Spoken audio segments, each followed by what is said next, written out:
ಸ್ನೇಹಿತರೆ, ಎಲ್ರಿಗೂ ನಮಸ್ಕಾರ. ಸ್ನೇಹಿತರೆ, ಇವತ್ತಿನ ಒಂದು ವಿಡಿಯೋ ಸಂಚಿಕೆಯಲ್ಲಿ ವಿಷಯ ಏನಪ್ಪ ಅಂತಂದರೆ, ಒಂದು ಶುಂಠಿಗೆ ಬೆಲೆಗೆ ಸಂಬಂಧಪಟ್ಟಂಥ ಒಂದು ವಿಡಿಯೋಗಳು ಮಾಡಿದಾಗೆಲ್ಲ ಸಾಕಷ್ಟು ಜನ ಒಂದು ಕಮೆಂಟ್ ಮಾಡ್ತಾರೆ ಮತ್ತು ಫೋನ್ ಕಾಲ್ಗಳೆಲ್ಲ ಮಾಡ್ತಾರೆ. ಏನಂತಂದರೆ, ಬೆಲೆ ಬಗ್ಗೆ ಒಂದು ರೈತರಿಗೆ ಕನ್ಫ್ಯೂಸ್ ಆಗುವಂಥ ಪರಿಸ್ಥಿತಿ ಆಗಿದೆ. ಕಾರಣ, ಇರುವಂಥ ಬೆಲೆ ನಾವು ಹೇಳಿದರೆ ಮಧ್ಯವರ್ತಿಗಳ ಹೇಳುವಂಥ ಬೆಲೆ, ಮಾರ್ಕೆಟಲ್ಲಿರುವಂಥ ಬೆಲೆ ಒಂದು 300 ಅಥವಾ ಒಂದು 400 ರೂಪಾಯಿ, ಒಂದು 350 ರೂಪಾಯಿ ಈ ಥರ ಒಂದು ಕಡಿಮೆ ಕೇಳ್ತಾರೆ ಅಂಥೇಳಿ ಸಾಕಷ್ಟು ಜನ ಒಂದು ಕಮೆಂಟ್ ಮಾಡ್ತಾರೆ. ಹೌದು ಸ್ನೇಹಿತರೆ, ಕಾರಣ ಇಷ್ಟೇ. ನಾನು ಮಧ್ಯವರ್ತಿಗಳ ಬಗ್ಗೆ ಕೆಟ್ಟದಾಗಿ ಹೇಳ್ತಾ ಇಲ್ಲ. ಕಳೆದ ಸಾರಿಗೆಲ್ಲ ವಿಡಿಯೋ ಮಾಡಿದಾಗೆಲ್ಲ ಮಧ್ಯವರ್ತಿಗಳ ಹಾವಳಿ ಯಾವ ಥರ ಇದೆ ಅಂತೇಳಿ ಸಾಕಷ್ಟು ಒಂದು ವಿಚಾರಗಳನ್ನ ಹೇಳಿದ್ದೆ ನಾನು. ಆದರೂ ಇನ್ನೂ ಸ್ವಲ್ಪ ವಿವರನ ತಿಳಿಸ್ತಾ ಹೋಗ್ತಾನೆ ಸ್ನೇಹಿತರೆ. ಹಾಗಾಗಿ ವಿಡಿಯೋನ ಒಂದು ಪೂರ್ತಿ ನೋಡಿ, ಯಾರು ಸ್ಕಿಪ್ ಮಾಡಬೇಡಿ. ಸರಿಯಾದ ಒಂದು ಮಾಹಿತಿಯನ್ನು ಹೇಳುವಂಥ, ನನಗೆ ಸ್ವಲ್ಪ ತಿಳಿದಷ್ಟಿಗೆ ಮಟ್ಟಿಗೆ ನಾನು ಹೇಳ್ತಾ ಹೋಗ್ತೀನಿ ಸ್ನೇಹಿತರೆ. ಹಾಗೆ ಯಾರೆಲ್ಲ ನಮ್ಮ ಒಂದು ಚಾನಲ್ನ ಸಬ್ಸ್ಕ್ರೈಬ್ ಮಾಡ್ಕೊಂಡಿಲ್ಲ ಅಂಥವ್ರು ಸಬ್ಸ್ಕ್ರೈಬ್ ಮಾಡಿಕೊಂಡು ವಿಡಿಯೋ ನೋಡಿ ಅಂತ ಹೇಳ್ತಾ ಬನ್ನಿ ಸ್ನೇಹಿತರೆ. ಇವತ್ತಿನ ಒಂದು ಮಧ್ಯವರ್ತಿಗಳು ಯಾವ ಥರ ಒಂದು ಬೆಲೆ ಕೇಳ್ತಾರೆ ಮತ್ತು ಮಾರ್ಕೆಟಲ್ಲಿ ಇರುವಂಥ ಬೆಲೆ ಯಾವ ಥರ ಇರ್ತದೆ ಅಂಥೇಳಿ ತೋರಿಸ್ತಾ ಹೋಗ್ತೀನಿ, ಹೇಳ್ತಾ ಹೋಗ್ತೀನಿ ಸ್ನೇಹಿತರೆ. ಏನಪ್ಪ ಅಂತಂದರೆ, ಇತ್ತೀಚೆಗೆ ನಾನು ಕಳೆದ ವಾರದಲ್ಲೆಲ್ಲ ಮಧ್ಯವರ್ತಿಗಳ ಯಾವ ಥರ ಬೆಲೆ ಕೇಳ್ತಾರೆ ಅನ್ನೋದು ಒಂದಿಷ್ಟು ವಿವರಗಳನ್ನ ತಿಳಿಸಿದ್ದೆ.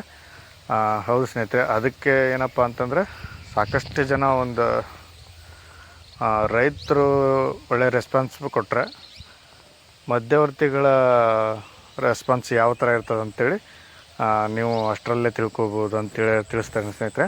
ಯಾಕಂತಂದರೆ, ಅವರಲ್ಲಿ ಇರುವಂಥ ಒಂದು ಭಾವನೆ ಯಾವ ಥರ ಇರ್ತದೆ ಅಂತಂದರೆ, ಅವರಿಗೆ ಅಥವಾ ಅವರ ಒಂದು ವ್ಯವಹಾರಕ್ಕೆ ಚುಕ್ಕೆ ಬರೋ ಥರ ನಾವು ಒಂದು ಮಾತಾಡೋದಿಲ್ಲ.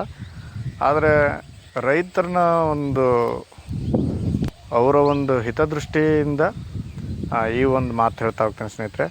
ಯಾಕಂದರೆ ಇತ್ತೀಚೆಗೆ ಒಂದು 3,000 ರೂಪಾಯಿ ಒಂದು ಬೆಲೆ ಕಂಡ್ರೆ ಸ್ನೇಹಿತರೆ, ಈಗೇನಾಗ್ತದೆ, ಒಂದಿಷ್ಟು ಮಧ್ಯವರ್ತಿಗಳು ಏನು ಮಾಡ್ತಾರೆ, 2,600 2,700 ರೂಪಾಯಿವರೆಗೆ ಒಂದು ಬೆಲೆನ ಹೇಳ್ತಾರೆ.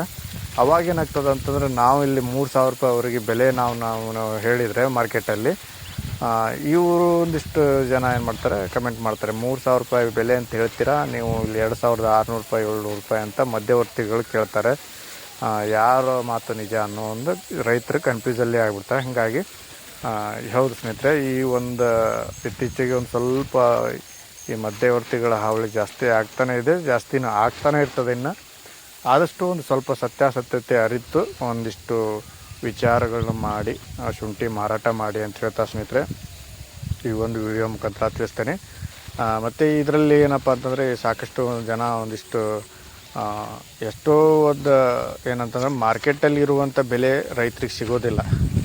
ಯಾಕಂತಂದರೆ, ಆ ಒಂದು ಮಾರ್ಕೆಟಿಗೆ ಒಂದು ಕಾಂಟ್ಯಾಕ್ಟ್ ಇರೋದಿಲ್ಲ, ಸರಿಯಾದ ಒಂದು ಮಾಹಿತಿ ಅಂದರೆ ರೈತರಿಗೆ ಒಂದು ಮಾರ್ಕೆಟಿಗೆ ಕಳಿಸ್ಬೇಕಂತಂದರೆ ಅವ್ರಿಗೆ ಒಂದು ಕಾಂಟ್ಯಾಕ್ಟ್ ಇರೋದಿಲ್ಲ. ಹಾಗಾಗಿ ಮಧ್ಯವರ್ತಿಗಳ ಸಹಾಯದಿಂದ ಅವರು ಒಂದು ಶುಂಠಿ ಮಾರಾಟ ಮಾಡ್ತಾರೆ. ಆದರೆ ಮಧ್ಯವರ್ತಿಗಳೇನು ಮಾಡ್ತಾರೆ, ಕರೆಕ್ಟಾಗಿ ನೋಡಿಕೊಂಡೆ ರೈತರಿಗೆ ಒಂದು ಆಪಿಡ್ತಾರೆ.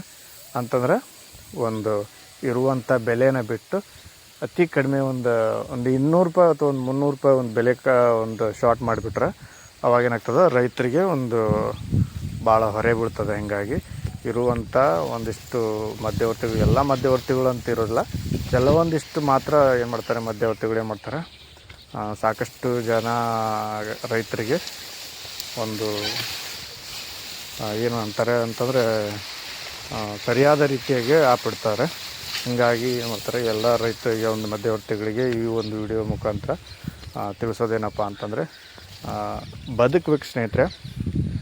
ಯಾರಾದರೂ ಬದುಕಬೇಕು. ಆದರೆ ಬೇರೆದವ್ರನ್ನ ಒಂದು ತುಳಿದು ಬದುಕುವಂಥ ಪ್ರಯತ್ನ ಮಾಡಿಬಿಡಿ ದಯವಿಟ್ಟು. ಯಾಕಂತಂದರೆ ವರ್ಷ ಪೂರ್ತಿ ಬೆವರು ಸುರಿಸಿ ದುಡ್ದಿರುವಂಥ ಬೆಳೆನ ಯಾರೋ ಬಂದು ಒಂದು ಮಾತಲ್ಲಿ ಲಾಭ ಮಾಡ್ಕೊಂಡು ಹೋಗ್ತಾರೆ ಅಂತಂದರೆ ಅದು ಎಂಥ ಒಂದು ರೈತರಿಗಾದರೂ ಕಷ್ಟ ಅನ್ನಿಸ್ತದೆ ಸ್ನೇಹಿತರೆ. ಹಾಗಾಗಿ ಈ ಒಂದು ವಿಡಿಯೋ ಮುಖಾಂತರ ತಿಳಿಸೋದೇನೆ. ಮತ್ತೊಂದು ವಿಡಿಯೋದಲ್ಲಿ ಸಿಗೋಣ ಅನ್ಕೊತ ಎಲ್ರಿಗೂ ವಂದನೆಗಳು.